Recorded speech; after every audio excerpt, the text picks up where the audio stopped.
Hi, Danielle. Hi. How are you? How's it going? It's going alright. Come and have a seat. So, how you been? Going alright.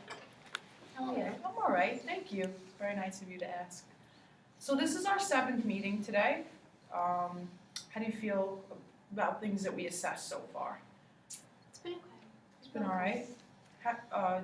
Where have you been staying? How have you been?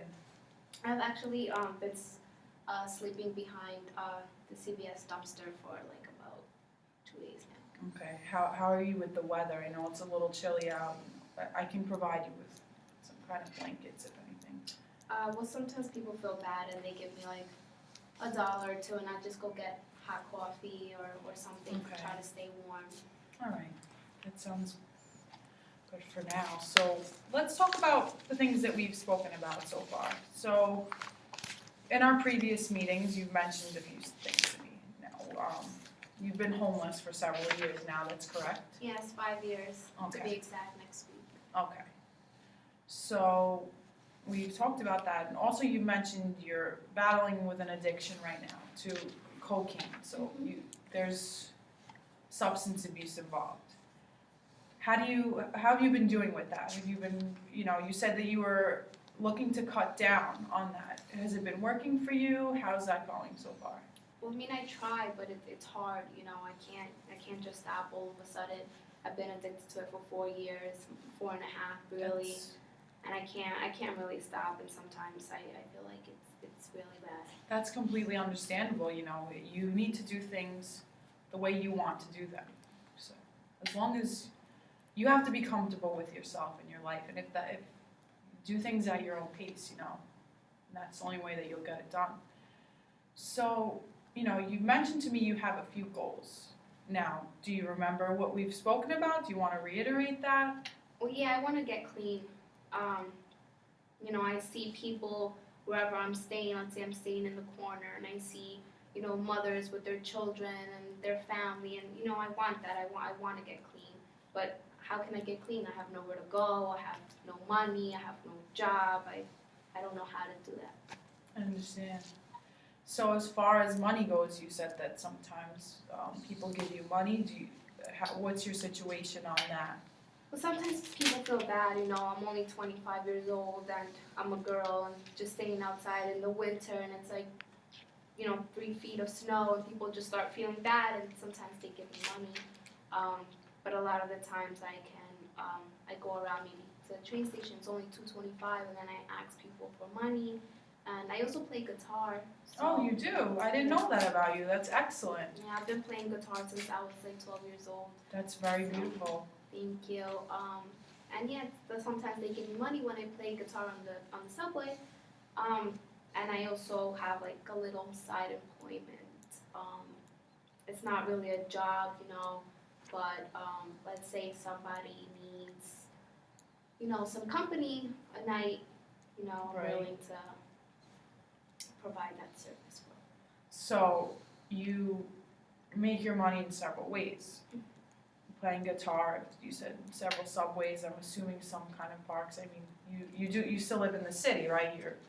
So there's a huge circulation of people around. I understand that. Yeah, the city is the best way to get money. I mean, it's always so crowded, but sometimes it's so crowded that, people see that there's a lot of people that see that I'm high, and they don't really like seeing that. So sometimes I try to go when I'm clean, and I try to work around with how I'm feeling that day, where I go. So how do you feel about your guitar playing? You mentioned that you've been playing for a while. Do you feel that helps you in a way, stay at peace with yourself, or? Yeah, I get really, I guess like playing guitar like calms me down.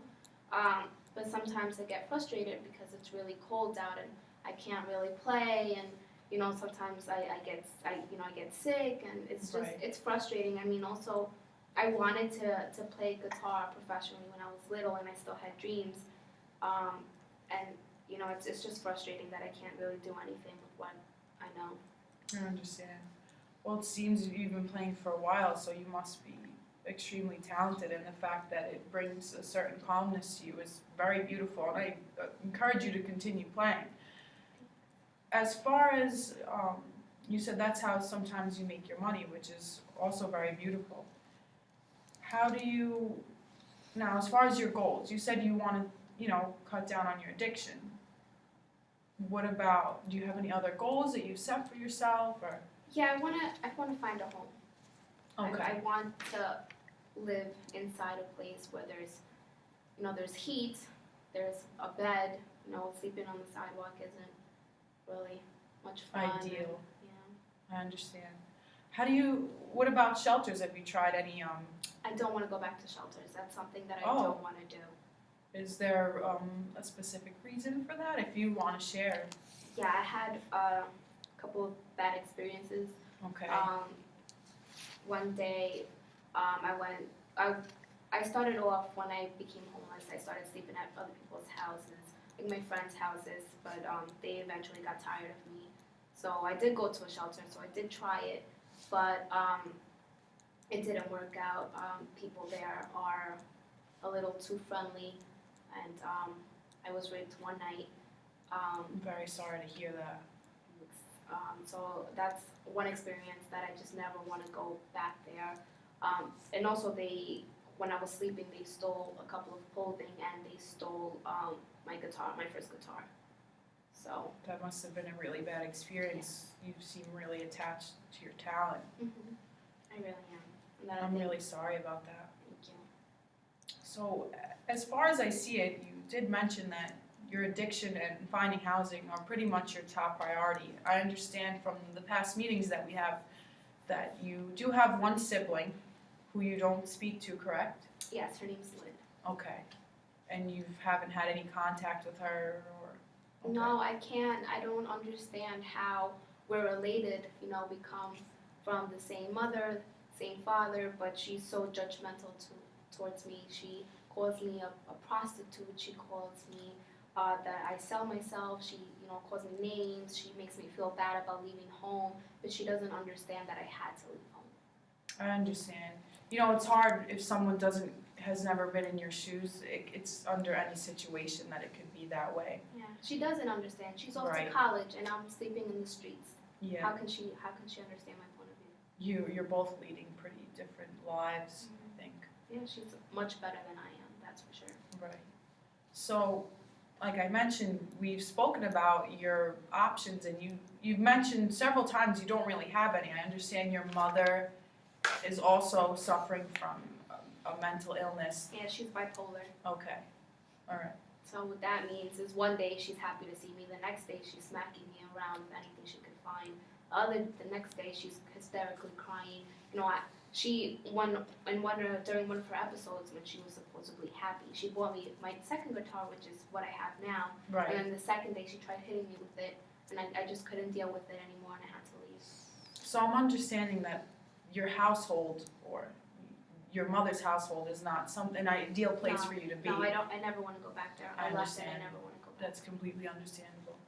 So the way I see it, as far as your goals, you have several options. I can discuss them with you if that's what you'd like. Now, being that you want to, get rid of this addiction that you have and also find housing, I'm seeing that I've done some research for you, and I'm seeing that you can be in a program. Have you ever heard of Housing First or even Treatment First? No. Okay. If you'd like, I can share that information with you. Yeah. Sure. So Housing First is a program for people who are homeless dealing with both or either mental disabilities or addiction, which in your case is addiction. Now, with Housing First, you visit the agency or the program, and they help you to find a home. And then after you have found a home, they help you to, get rid of your addiction, but on your own pace, where you're only really required to have a meeting once a week with a caseworker who just assesses your needs to see if you're okay in the apartment they've provided for you, just to check up on you. But you're not required to go to any, for example, AA meetings or anything like that. That's not a requirement. So basically you would just do things on your own. But then on the other hand, there's also treatment first programs. Now, both of these programs have the same goal, to both rehabilitate their clients and find them housing. But treatment first does it the opposite way. What they do is they first help you with your addiction, and once they feel that you're ready, they have you housed. So on that hand, it's not 100% guaranteed. It's based on your performance, your ability, willingness, and participation. Now, you did mention that you do not want to go back to a shelter. No, that's I never want to I go. understand that. That's completely understandable. Now, with treatment first, however long it takes you to get to that point where you're completely sober is the point in which you'd be staying at a shelter, or in your case, you can continue staying on the streets. So with those two programs, what do you feel is more ideal for you? I mean, I think they're both,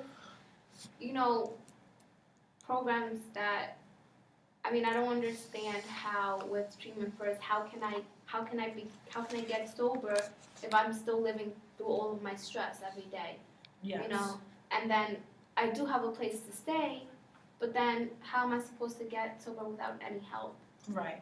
So I feel like if I had to choose, the best one would be a house, because it's getting really, really cold outside, and sleeping outside, I mean, I get really sick, I have asthma, and I can't stay outside any longer. Right, that's understandable. So with Housing First, in which I would like to provide you with a little more information on both. Yes, please. And also where you can participate in these programs.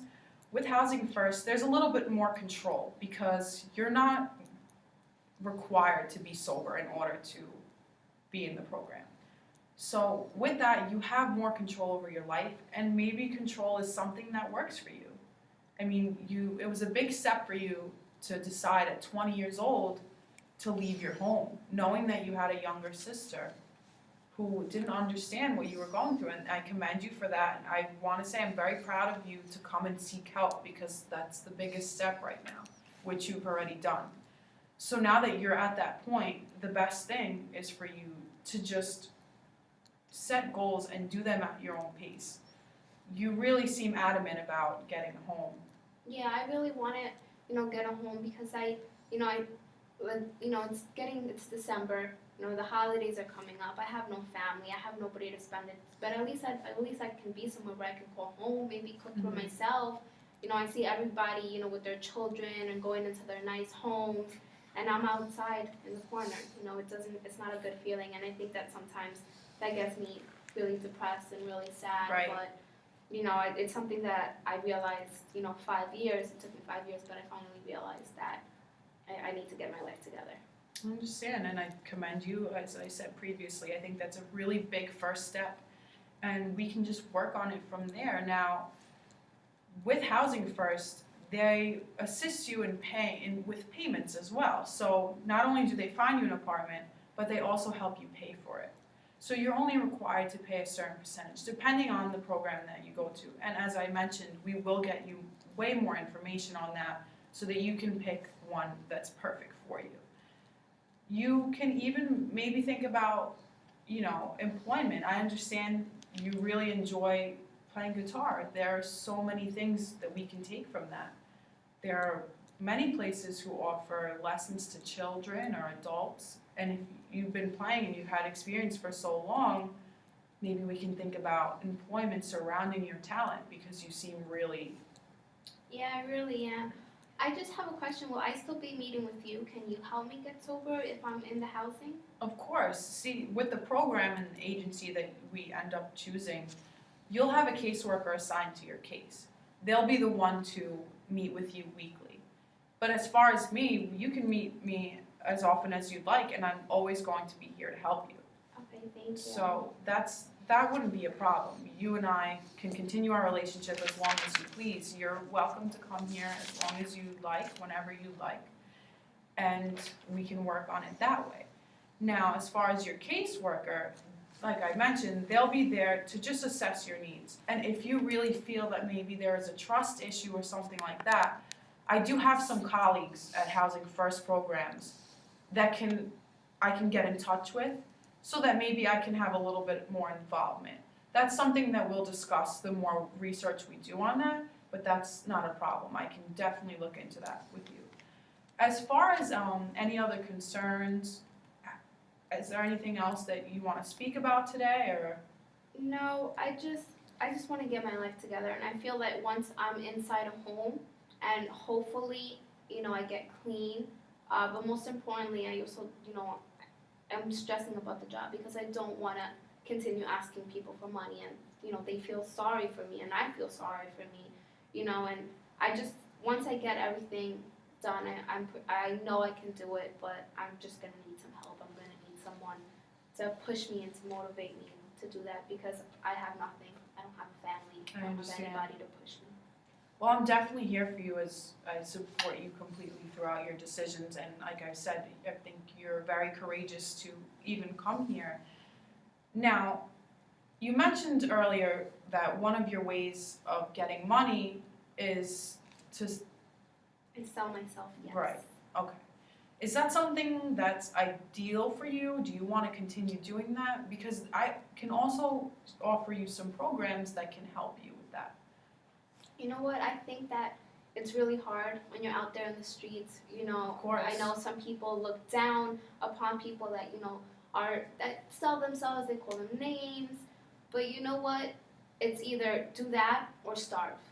Right. And if it's gonna come to that, then that's my only choice. That's my only thing my only option left.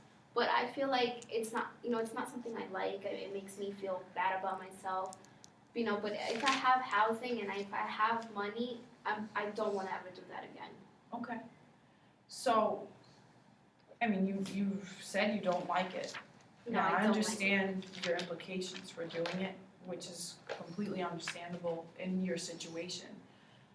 There are several things we can do about that. How do you feel about maybe working with, would you like to assess those needs individually, or maybe have some kind of support group where you'd be in an environment with people who are in your similar situation and who have shared your experiences?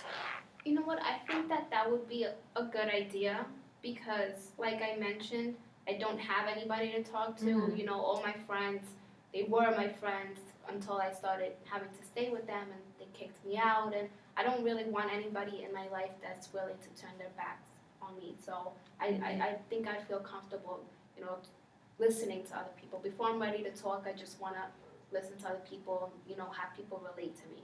I understand that completely. I just want you to know there are no judgments here, and if you do decide to either join a support group or whatever means that you decide to do, judgment is not something you should really worry about. Like I said, people in your situation will be in these groups, and they'll know what you've been through. So it's more of it's a comforting environment. I actually lead a group myself every Wednesday night, and you're more than welcome to join. I just want you to know it's very good that you're doing this, and we'll do everything at your pace. Whenever you're ready to assess whatever need, you come here and we will fix it the way that you want it. So for now, what do you want to do first? Would you like me to get you information on housing first, or? I think, yes, for me, the most important thing right now is finding a home. Okay. So let's start by getting more research on that, and we'll get you started in joining a program. We'll look up a program closer to you, or maybe would you like to go somewhere else? Essentially, those details are in your hands. I really want to find more information about the requirements because, for me it's really hard to believe that someone would just offer someone a home. I don't trust people. I've been raped. My mother's bipolar. My father's been in jail for 15 years. My sister hates me because, for supposedly who she thinks I am, and I don't trust people, and I don't understand why someone would just give me a home. Of course. Well, these programs are based on they're based on trust. As opposed to treatment first, housing first was developed after because they wanted to ensure more control, enlist more control and trust in their clients. I am more than willing to join you in finding these programs, not only that, but also coming with you and be there as your advocate to assess whatever needs it is, any questions you have, I'm more than willing to join you to do that. So, like I said, it's on your pace. I'm here for you, and when you need, you give me a call and we'll start. But is there anything else that you want to assess today, or? No, I just want to make sure that I get a home as soon as possible. You got it.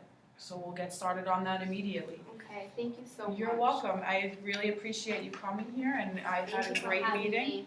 You have a great day, You and too. you know my number, so Okay, I'll give you a call. thank you so much, Danielle. Have a good day.